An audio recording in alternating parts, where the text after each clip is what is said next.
What is this half-deserted land, dotted with a handful of buildings and a main road? It's not a suburban industrial site. It's Dubai in 1991, just 30 years ago. And this small coastal settlement? It's Singapore, 50 years ago. What about this cozy harbor town? It's Hong Kong, just a little over half a century ago. All three of these cities quickly went from backwaters to the top of the world. Why? Well, they have something else in common. They're not just cities, but city-states. They are countries that are just a city. And city-states are quite successful. In fact, 7 of the top 10 richest countries in the world are not the typical countries we imagine, but city-states. Cities are richer, more dynamic, more innovative, and that's why they tend to win. But over time, cities have become stagnant. Look at cities like Detroit, New York City, San Francisco in the US. They're polluted, it's hard and expensive to build anything, NIMBY neighbors don't want any change, there are entrenched interests, problems like crime or homelessness get unresolved, people with very different perspectives can't reach agreements on anything. Progress gets blocked. What if we could create new cities? What if we could start from scratch and attract like-minded people to a new patch of land to bypass all this lifelessness and immobility and create a thriving new city? How should we attract the first few neighbors? How much control should the city authorities have over its development? What policies should they prioritize? Where could we even find such a patch of land? These are the questions I asked Mark Lutter, who has thought about these topics more than anybody else in the world. He spent the last few years helping build new cities as the founder and executive director of the Charter City Institute. And now he's working on a brand new city as the CEO of Braavos Cities, a charter city development company. Hi, I'm Tomas Puello and welcome to my channel where we go deep in unraveling how the world works today to navigate the world of tomorrow.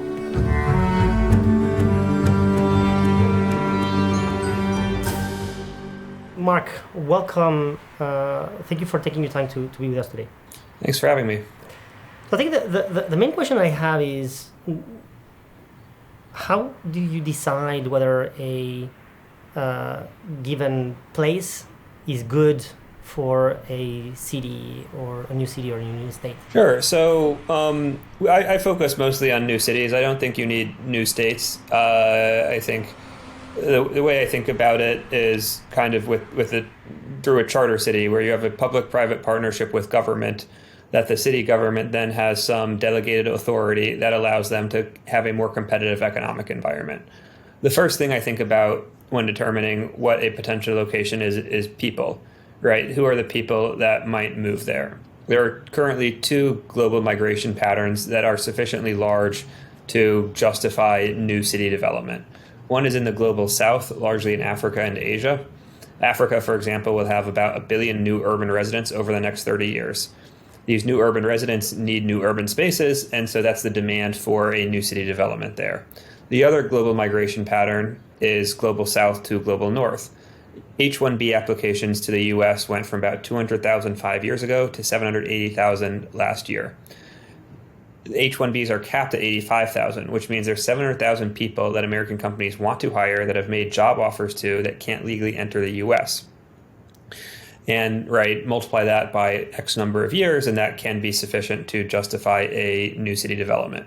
So my nonprofit works primarily in Africa, a little bit in Latin America, working on new city developments, charter cities that will help with catch-up growth, will create the economic and legal environment that will allow these new urban spaces to grow 1 to 2 percentage points higher than the surrounding region and lift tens of millions of people out of poverty.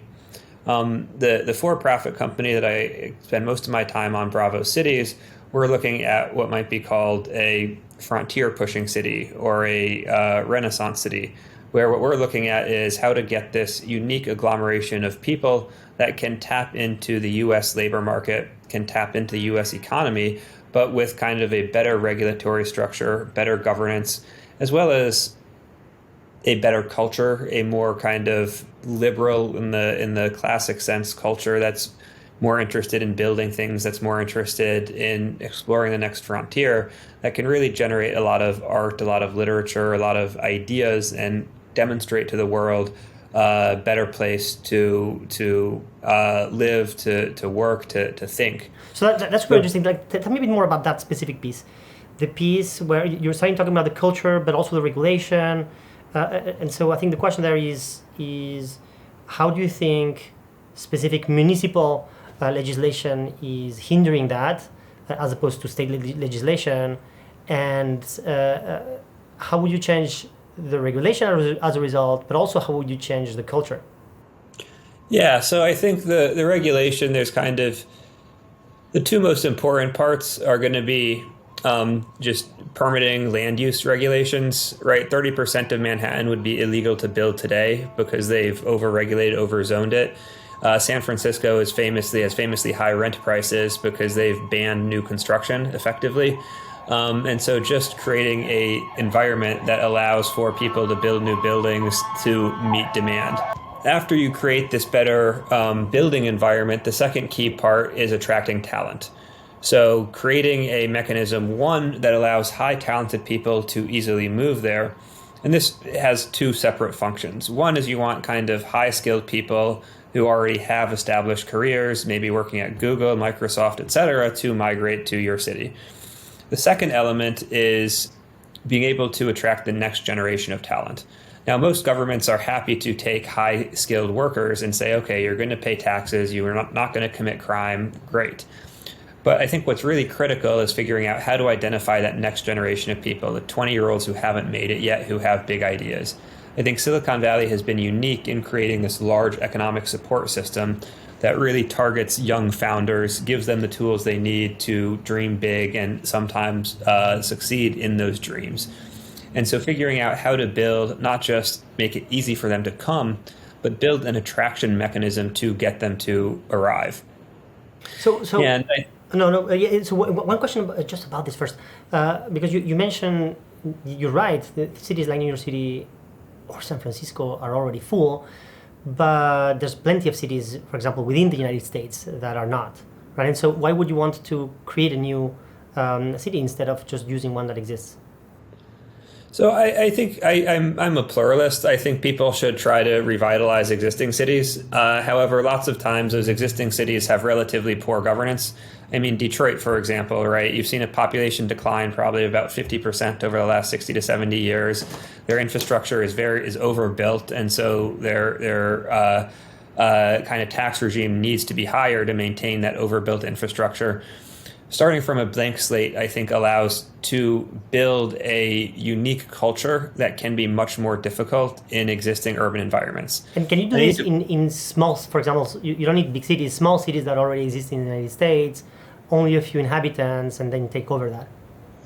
So I think you can. What I want to say is, like, there aren't really blank slates and you don't want to take over. What you want to do is identify a local kind of city, town, whatever it is, that already has a degree of dynamism and then supercharge that, right? If you go and try to impose your will somewhere, then the people are going to react negatively. If you go and say, hey, you've got a cool culture, you've got a cool environment, but we want to bring more people and make it even better, I think that's a much higher leverage activity. And I think the reason why it's challenging in the United States is several-fold. One, the municipalities by definition are somewhat restricted in their ability to enact change, right? There's a lot of existing stakeholder groups that make kind of large-scale substantive change difficult. Two is the U.S. global immigration policy is relatively restrictive. So you can attract people from the U.S., and there are people I know trying to do this in the U.S. However, if you're able to locate outside the U.S., you can leverage kind of a global labor market that has a close proximity to the U.S. to attract a much more diverse range of talent. Second is, I think, identifying a location where you have a government that wants to embrace you, as well as sufficient land to justify a city-scale development, I think is really critical. And so those pieces, right, like if you just influence a local government with, 50,000, 100,000 people, attracting people there is really, really difficult. Getting enough land to justify the large upfront capital expenditure is very, very difficult. Versus if you can acquire all that land initially and strike a deal with the government immediately, that creates kind of the right, let's call it cultural sauce, where you can bring people to the table and get them to buy into the larger vision and form that key nexus that spreads out as the event, as the city develops. Got it. So let me rephrase to make sure I understand. You're saying that there's these two big requirements. One of them is finding like a municipality that would be open today to changing dramatically and having a massive boost. There's probably a few in the United States, but far in between. And then the other requirement, though, is the immigration, and that is just at the federal level. And so you would want to go to either a jurisdiction that allows this immigration already, or that would be open to revising the immigration for your needs. Is that what I'm hearing? Yes, that's correct. Got it. And so, okay, are there? So the immigration piece is one of these big ones that is more at the state level than it is at the city level. Are there other like this, other pieces of regulation that matter a lot for where the city state is? Yeah, so, right, I talked about local zoning and land use, but additionally, sometimes environmental laws make large-scale infrastructure development prohibitive. The U.S., for example, has NEPA at a federal level, the National Environmental Protection Act, that has basically substantially hindered our ability to develop large-scale infrastructure. And many countries have followed with their own environmental legislation that effectively limits the ability to develop large-scale infrastructure. You also want a very open business environment, make it very easy to register a business, to hire people, to resolve disputes, kind of just standard best practices of doing business. You want this type of open, welcoming environment that the U.S. is relatively good at, but there's a lot of other countries that are good at it too. And if you can kind of combine that global labor market pool as well as the unique environment, you can rapidly accelerate growth. I think the one key thing that I've been thinking a lot about recently is culture, right? If you're in a company, culture oftentimes defines how effective that company will be, especially in an early stage startup. And in a company, it's relatively easy to manage culture, right? A lot of it's what the kind of senior leadership team does. It's who they hire. It's who they promote. It's also who they fire. But there's really direct mechanisms that you can use to change the culture and direct it in a certain way. With a city, it's more difficult, right? Cities, at least if you want a city scale, you need to be relatively open to new people, right? If people have criminal records, you can exclude them, but otherwise it becomes relatively difficult to have a velvet rope outside a city. Two is, I think, I was recently in Montenegro at Zuzalu, which is a two-month event organized by Vitalik Buterin. It had about 200 permanent residents, and then 100 to 200 people coming in and out every week. And that provided a very interesting showcase for how you can build culture effectively. Because they had, it's a mix between a conference, where a conference might be a few days, at most a week. You have a lot of people coming together, and a hacker house, which might be a year, but a very small number of people. So the question is, can you get a large number of people to come together for an extended period of time? And you can imagine a Zuzalu or similar event that plants the seeds for a city by bringing a few hundred people together. You'd want them to interact heavily with the local municipality, right? So organize trips twice a week. Go see some of the local areas, see how people live. If people are religious, maybe go visit the churches, even if your group isn't religious per se, right? Just to show respect, say, look, you have a wonderful culture here, but we believe we can add to it to bring more talent, to kind of increase the dynamism of this location. And if you have 200-300 people staying, plus a few hundred people in and out, you have a 10% kind of catch rate. So 10% of those people, maybe 1,000 total, people come in and out, so 100 people stay long term. And right, that kind of forms the seed for the long-term culture that you can build on with subsequent events, with all of these other elements. Got it. So several components here. I'm trying to break them down. One of them I'm hearing is around this issue of chicken and egg, right? If you have a city, but you have nobody, then nobody comes, and if nobody comes, you don't have a city. And you're saying that one of the ways to resolve this chicken and egg issue could be co-opting the nomad the nomad tech workers, right, where you bring a bunch of them with some good incentives, and that creates enough of a critical mass that other people that allows for building housing and things like this, and the life there can be amazing, and as a result, that brings other people. Is that what I'm hearing? Yeah, I think that's a part of it. I mean, the first element is just location, right? Like, if you're doing this in a poor location, it'll be very difficult to attract people. But if you have a good location that can be embedded within a larger long-term vision, I think it becomes a lot easier to attract people. Two, like San Francisco is arguably the most interesting city in the world. But less than 10% of people in San Francisco work in tech. And at most of the people who work in tech, only 10% of them are probably doing interesting things. So you basically have less than 1% of San Francisco actually working on interesting projects. So you don't need the entire population to be doing cutting edge frontier stuff. You just need a sufficient element to be doing that it really defines the culture and defines the city. That needs to be supplemented with more traditional industries. So if you're looking, for example, at the Caribbean, that's probably going to start off as tourism and hospitality. Long term, it might get to tech, immigration arbitrage, where you go to Google and say, hey, Google, you applied for 10,000 H-1Bs last year. You only got 2,000. If you open a campus here for 500 people, 1,000 people, we guarantee everybody gets a visa, right? And that can drive long-term population dynamics while still keeping enough of this interesting element by competing with San Francisco, competing with New York to attract the really young, the really smart, the really ambitious people, because they see this as a place where they are able to best achieve their goals. Got it. Yeah, I think one of the chicken and egg issue was always a big one for me. But I think co-opting the nomads might work, because what was the other alternative? It's to get a big company maybe to move. I think you want to do a little bit of both. And again, you get large companies. Maybe this is a large resort. Maybe this is somebody opening a second campus, a second headquarters. And that drives kind of population density and scale that can help pay for the infrastructure. The digital nomads are too small in number to really drive the economics early. And I would, I guess, reframe it a little bit away from digital nomads. You don't want to. The way I think about it is, right, I'm not a digital nomad, but I spent 2.5 weeks in Zuzalu in Montenegro, and there were a lot of people like me who did that. So you do have this kind of emerging, what might be described Zoom class that's not digital nomads, but still has a lot more flexibility on where to live for extended periods than people previously did.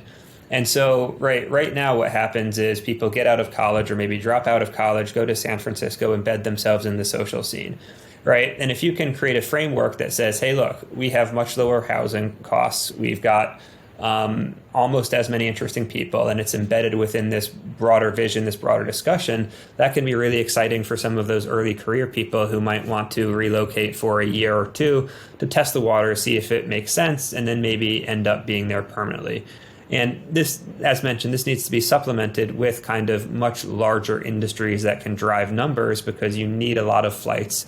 You need to justify the large upfront infrastructure investment.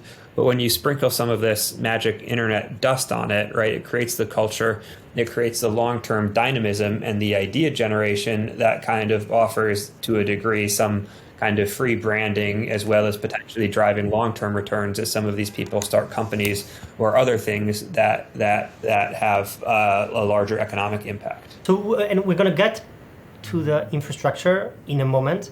But I think now we're touching again on the culture issue, because here what I'm hearing you say, if I can rephrase it, is you have the nomads, and not just the nomads, but the kind of, like the flexible, right? People who want to establish, but they're flexible where they do, and they might want to stay a few months or a few years somewhere, maybe not their entire life, and you want to attract these people. These need to be people who can work remotely, and they might have a job that is like US based, for example, as long as the city is close to the US time zones, right? So all of America basically would work there. But then the question is, okay, why would they be attracted? And so here we've talked a little bit on the business side, right? You want infrastructure, you want immigration, you want regulations, whatnot. You also obviously want to make the life more or very engaging and amazing for the people living there. And so, like, how do you think about that? Yeah, I mean, my thoughts have evolved substantially over the last month, mainly because of Zuzalu, because it demonstrated really it is possible to bring several hundred people, have a very curated event, and it wasn't advertised. So basically, what happened is word of mouth got out, and a lot of people started to attend or wanted to attend. So, for example, Grimes, she heard about the event, she attended, she performed twice. And was kind of just hanging out at the event. In a group chat with Tyler Cowen, he expressed interest in attending the event the following year. So I think if you structure the environment in the right way, you can really make it a hub, a cool place where it spreads through word of mouth, where people are like, oh, this is a cool project. People are doing cool stuff here. You get people who stop by for a few days, a week or two to check it out. And most of them won't stay. Most of them will go back home to their regular lives. But a few of them might stay. A few of them might visit the following year for a month or two. And that kind of creates the dynamic that drives the long-term cultural element. So that's interesting you're saying this. If we take the comparison of companies, when companies are small, the cultural fit works really well because these people know each other well and they can resolve these issues. Obviously, that doesn't work when as you grow big, and the way to resolve this is to be conscious about the culture that you create, right? My guess is in a city, it's even more important because things start, ossifying a little bit, and so you need to get it right since the beginning. And obviously, you can iterate a little bit at the beginning, but probably you want to be very thoughtful about the culture. What are the values? What do we want? What do we not want? And so, how do you think about that? Yeah, I think that's right. There's much fewer levers than a company in terms of defining culture. And so a lot of it, I think the role of the developer, city developer, is basically a gardener, right? You don't want to be a carpenter because you can't build the culture. Instead, you have to kind of plant seeds and encourage certain plants to grow, discourage other plants to grow, but it has to be much more organic. In the early days, right, you can kind of have exclusive events, invite the people you want to invite. I think the key is making sure you also engage with the local community. So you're building on what already exists there and not trying to create something separate, but adding to something that is already there. As time goes on, right, if people want to buy a second home or if they want to move there, you're not going to stop them, right? That is good. However, at the same time, right, you want to have this organic cultural growth where at some point it begins to take over itself. It becomes self-reinforcing. You have various community leaders who bring their own communities, and that creates this kind of long-term healthy dynamic that can continue to grow and sustain as the city develops. I hear you. I think that's probably true. There are some elements that pervade what you do culturally that you might or might not have made explicit already, but it might benefit from making it explicit for the future. Let's take a few examples. You mentioned NEPA and immigration, right? So what you're saying is the cultural values of the city-state needs to be, my guess is, progress is very important. Environment is important too, but environment is not going to be the only thing that's important. We need to do progress, and progress is very important, thoughtfully considering the environment. And another one might be immigration is actually good, right? Broadly is good. There are some instances where it's not good, which means that there needs to be a decision on what type of person we want and what type of person we don't, and what are the actual rules that we're going to apply to make this happen. And so these are two examples of values that benefit from being very explicit, so that then the regulations can follow and there's not misalignment and people coming in are all aligned in the cultural goal. So how do you think about these specific values? Yeah, I think that's right. A lot of countries, it's if you say, hey, look, we're going to bring a bunch of Google engineers to work here, very few countries are going to object. So you can basically get something where it's like, if you make over $80,000 a year, right, you're welcome. You don't get to vote, but you're welcome to come. Then you can also do something like, if you're from an OECD country, you're welcome to come. I think that a lot of these countries, depending on the country, they might be a little bit resistant to low-skilled immigration because they might be worried that it would compete with their own citizens. And so I think the key is to figure out a mechanism to identify these kind of high-talent early career people who might not be making $80,000 yet, but still could have a big impact, might make that in the future. And there, what you want to do is maybe you get the city government to be able to give out 1,000 visas annually, right? Maybe you have a matching program which says, look, if you won a Teal Fellowship, or if you won Emergent Ventures, or if you won Pioneer, you get an automatic visa. So you can piggyback on these kind of existing platforms that are selecting and curating talent. So there's a handful of ways to do it. I think you have to be very, let's call it, it's very context dependent as you're engaging with the host country, what they want, right? Figuring out what actually works in practice. I think additionally, right, as I mentioned before, these people are only going to make up a small percentage of the population. Like in early days, maybe 5%, later days, it might get down to 2%. So you really need to drive large scale dynamics elsewhere, right? If you're in the Caribbean, that probably looks like hospitality and tourism, where you'll get bankers and lawyers from New York who want a second home. They want to take their kids on vacation. That's great, right? There'll be more flights. They're not going to add to this kind of broad dynamic cultural element. They're looking for something different. But a city is made up of all of these different elements.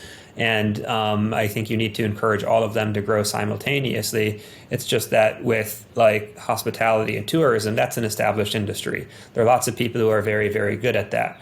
In terms of this defining and growing the culture, that's kind of a much more unique, a much more nuanced thing. And so recently I've just spent a lot more time thinking about that, how you get the initial culture right and how you get those kind of longer term population dynamics going. So two reactions about this. One of them on the immigration side, and I get what you mean around the New York investment bankers and the Silicon Valley developers or OECD workers.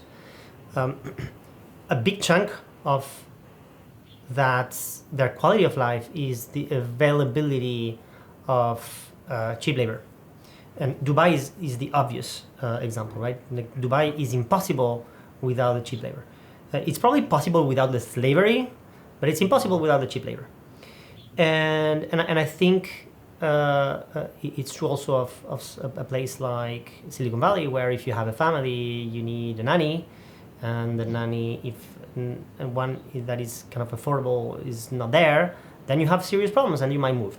And so, which means that you cannot only live with these kind of elite immigration or these kind of groups. You also need a cheap labor kind of immigration to make this happen, which also means you want to host them. They need to live somewhere. And so what do you think about all of this? Yeah, I'm sympathetic to that point. I think the key is going to be what the host country wants and how it accords with their local population. I think long term, what you want to do is make sure that the locals are benefiting substantially so that they're in management positions, that they own their own companies, and that they benefit from the cheap labor as well. And if you can get that dynamic started, then you can have this cheaper labor. That being said, I think I disagree slightly with your point on the importance of cheap labor. Right? If you look, I went to an event in Oslo a few years ago, and it was like a really fancy dinner, and it was buffet style because labor in Oslo is so expensive. They don't want to pay the waiters to like bring lobster to your table. Lots of people still live in Oslo. It's still a good city, right? New York, again, very big city, but housing is pretty expensive. San Francisco, housing is very expensive.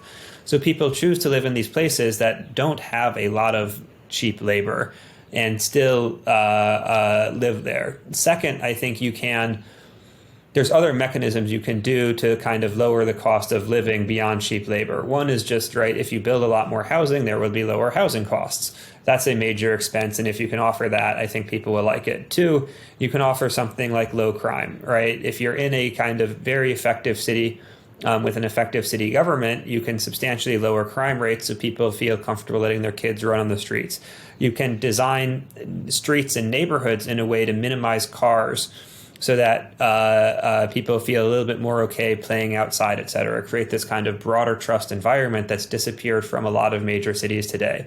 And I think those are very nice amenities that might counteract the ability for somebody in Dubai to hire a nanny for $20,000 a year. Of course, everybody's going to make their own decision, but I think there are more than enough margins that a new city development could compete on to attract some of the high-skilled labor. Okay, I'll think more about this. I see your point. I'm not convinced yet, but I see your point. And so I'm running through the scenario, right? You get all these people come. On the hospitality side, you need the people to clean the rooms and iron the stuff and make the cooking. Obviously, you need the construction workers to build all of this. The nannies that you were mentioning. There's the baker that needs to sell the bakery. Like there's there's the teachers for your children. You have all these people, and the higher their salaries, the harder it is to pay all of this, right? And so a big benefit of all of this is these lower costs across the board. If you're telling me we're gonna real estate is gonna be extremely cheap, and that counters higher standards of living for all these workers, is that what I'm hearing? Yeah, I think if you save half your money on real estate, then maybe you'll pay a little bit more for restaurants, and you'll be comfortable with that. I do agree. Longer term, you do want to figure out how to kind of attract lower income groups and people. I think it just tends to be pretty sensitive in a lot of countries, and so being able to negotiate that isn't necessarily feasible. As well as the fact it's a nice to have. I don't think it's a need to have. I think you can still build a very dynamic, very successful city without those elements. You have several cities that are very high cost with high labor costs that seem to function quite well. You're touching here again on a theme that's recurring, which is the immigration aspect of it is dependent on the state, not on the city. And obviously a benefit of having a city-state instead of just a city is that freedom. So tell me more about this. Countries will, the states will be the ones that control immigration specifically, and there's some things that they're going to be willing to do and some things that they will not be willing to do. And so what are some of the things that you hear states being willing or not willing to do, and then how do you navigate this, and how do you nudge it in the right direction? So it's very, very context dependent, right? Different governments are different, and they have their own sets of priorities, their own histories, and their own willingness to kind of look at things in a new way. And so I think the key is really finding a government that you can partner with over the long term. Finding a government you can partner with over the long term that shares this vision for this development and can help create these frameworks to accelerate it. And what you do is, right, the government would still control immigration, but you negotiate something that allows for, like, all right, here are these 3 new visa classes that have de facto approval unless the person has a criminal background. So there are mechanisms that you can do to ensure that you have these, I wouldn't call them rights, but you have the greatly simplified system that can attract these people, that can attract these residents. I mean, if you look around the world, there's a lot of special economic zones that do have quite substantial authority. Some of them have immigration, some of them have criminal law. A lot of this just depends on the local context, on what the government is willing and engaged and able to do. And that typically just requires a lot of negotiation. As well, most governments, right, their primary functions are basically tax revenue and jobs. Jobs get them reelected, tax revenue pays the bills. And so what you need to do is partner this kind of community element with this development element that creates a lot of jobs, that creates a lot of tax revenue, where the government says, okay, great, this is really benefiting us. We're more likely to get reelected. It's benefiting the people. They're happy, bringing that positive dynamic in. So this is a world where, in fact, it's not like this new city or special economic zone is kind of in its own corner and there's lots of freedom given to it. In fact, like you're saying, no, it needs to be something that is completely aligned and integrate into the project of the country. Is that what I'm hearing? Yeah, some people view charter cities or new city projects as exit, right? A way to break free of existing systems. And I don't think that's really the right framing. I think they need to be, right? We live in a very interconnected world. And so whatever we're doing needs to be embedded within the local government, the national government, the kind of regional power dynamics. If you like start a project in the Caribbean entirely backed by Chinese money and use it to launder money and smuggle drugs, right? Like even if you have the full support of the host country, the U.S. government's going to shut you down pretty quick. And so, right, these are by definition kind of geopolitical projects, and so they need to be embedded within those realities. And right, the host country is a sovereign. Like sovereigns have a lot of power. You're not going to win if you fight them. If you figure out how to partner with them, how to better deliver on their goals, you can create something that is a win-win for all the parties involved. And what begs the question of what does it mean to be sovereign, right? And I think more specifically here, there's a set of regulations or like power over some areas that the state has and that the city has. And obviously, the one that you're never going to have is the military. But outside of that, my guess is many things are up in the air. And so I think the question there is, from your conversations, what are areas that countries would never give up? What are some areas that are absolutely mandatory for a new city to control? And what are the areas that really depend on the situation?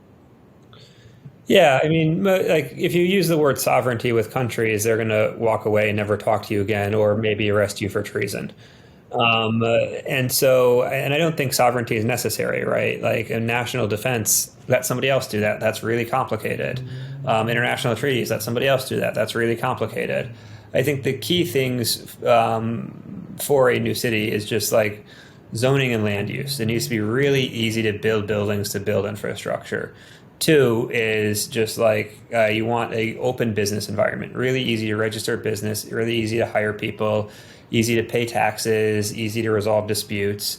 Some countries already have this. Some countries have it okay, and you need to make some upgrades. What I found in my experience to be one of the trickier things is the visa situation. How to kind of create this better, more open immigration environment where the governments very rarely want to give up that authority, but it is possible to partner with them to create some new visa categories that can make the new city development much more attractive. Also, generally, you want relatively low taxes, though I'm not interested in building a tax haven. Some of these projects historically are new ones, like Monaco, for example, is just a retirement community for millionaires, right? It works, nothing against Monaco, but it's just not very interesting. It's not very exciting to build. That makes sense. But you didn't mention some of some of these other areas where a bit blurrier. Immigration is one of them. And any other area where you say, I wish this was something that's another area that's I found very sensitive is police. This often depends on the competence of the local government or of the national government and the police force, right? In Honduras, for example, which has one of the highest violent crime rates in the world, the Zedes, the kind of charter cities, have the ability to have their own police. And I think that's very important when the local police are largely corrupt and bought off by drug gangs. One of my friends, Massimo Mazzone, is running Ciudad Morazan, and it's basically a gated community for poor people, right? It's a lot of single mothers because the husbands are in the U.S. or dead, and they're able to walk outside. Their kids are able to play outside when in the rest of the surrounding area they aren't, just because the violent crime is so high. But police is obviously very sensitive, right? That's something that many countries are very reluctant to give up. Criminal law, again, many countries are very reluctant to give that up. I think a lot of it depends on the context. If you have a environment that's relatively low crime and you attract people who are not likely to commit crimes, right, you don't need to control the police per se. But if you're working in a very violent, a very high crime society, and you're subject to police that are not under your control, especially if those police are corrupt and bought off by drug gangs, right, that makes the project likely unfeasible. Education is another area that's quite sensitive. Again, this depends on what the population dynamics of the city are. Many governments want to provide public education. It's really one of the classic functions of government.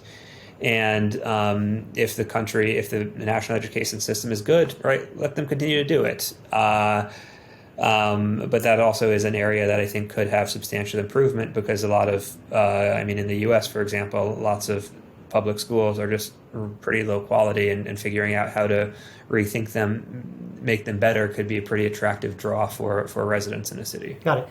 That makes a lot of sense. You mentioned progress before, and I think, and now these, you mentioned also that the key is these zoning and urban regulations.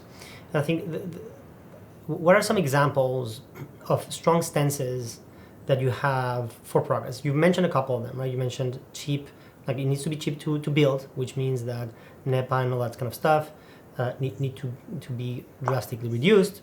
There's probably other things, right? Like, for example, you should be able to test with your drones, drone delivery. You should be able to test self-driving cars. If you want to test on stem cell research, you should be able to do it, right? So there's all these regulations that can be very linked to the urbanism, or a bit less, but many of these are connected to progress. So how do you think about all of this? Yeah, so 2 years ago, I was much more bullish on regulatory arbitrage being a driver for city development.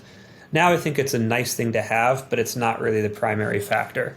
So, for example, like drones, I think drones are an excellent example. A lot of drone testing is done in New Zealand, some in Ireland, because the US has a relatively strict regulatory environment. If you have somewhere that's closer and friendly and nice place to live, you can get a lot of drone testing there.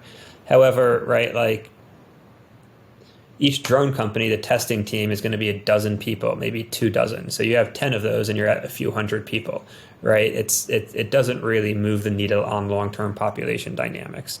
Similar with medical tourism for stem cell research, right? Several countries have already passed laws that allow for kind of stem cell treatment that the US doesn't allow. And I think that like you probably want to do medical tourism, but it's not going to drive long-term population dynamics. I think what it does do is really add to this cultural element of you being on the cutting edge, you being on the frontier. This is where people are building the cool stuff of the future. And so even if it doesn't really drive the whole economics of the city, I think building that culture in the 21st century Renaissance city, like this is what we're doing, I do think is really critical to a lot of those dynamics and figuring out how to create those agglomerations. I think that's an additional point. Like part of it's this regulatory element. You need the regulations to be good. You need to be an open business environment. But a lot of it's the people too. It's like, who is there? How are the ideas being shared? Is this a generative place? And I think getting that element right is on some margin more important than some of the regulatory aspect. Interesting. Yeah. And as I mentioned, I think they're connected, right? Because if you have the values, then like the regulation follows and vice versa. But I hear what you say. I think another theme around this topic that you mentioned before is the infrastructure, right? So infrastructure, you need to be able to build a lot of it and cheap. You need to be able to expand it.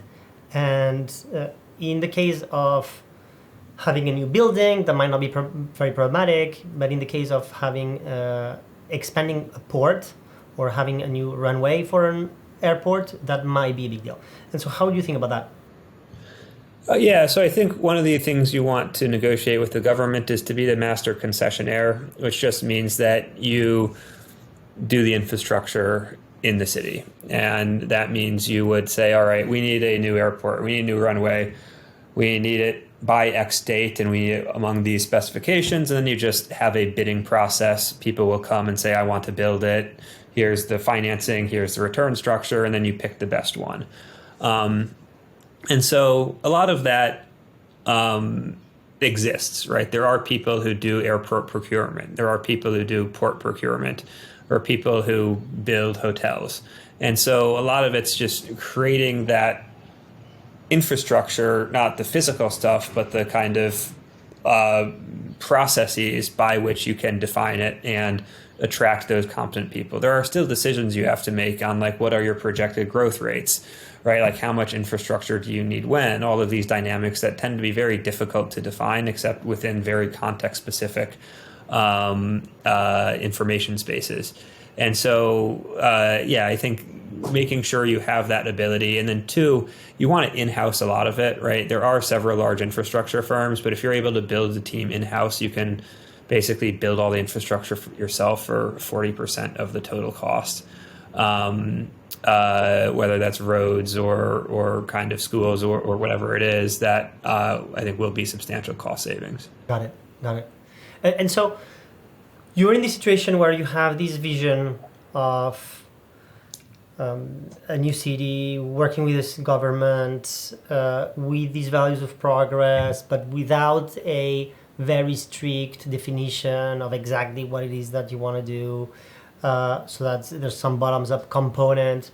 And so with this project, how does that become something specific? Where are you at and what are the next steps?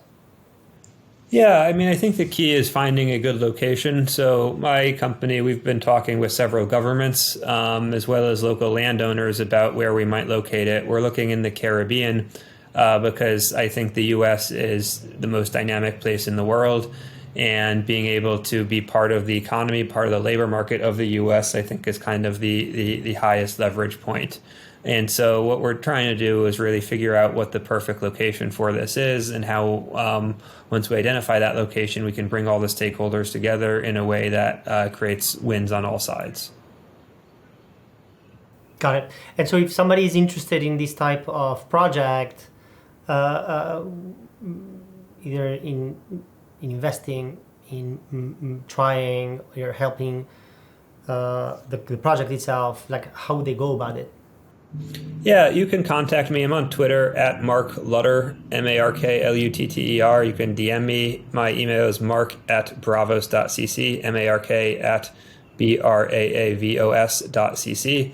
I'm pretty available, happy to chat and see how we can build a 21st century Renaissance city. And what are, on those ones specifically, what are the most useful ways to help you at this point? Right now, I think we have several governments that are quite interested. So figuring out if you have a company that might want to relocate, if you personally are interested in relocating, if you're interested in building something and helping with financing, happy to chat about all of that. Fantastic, Mark. Thank you so much for your time. And let's see if we get some of the help. Great. Thanks very much.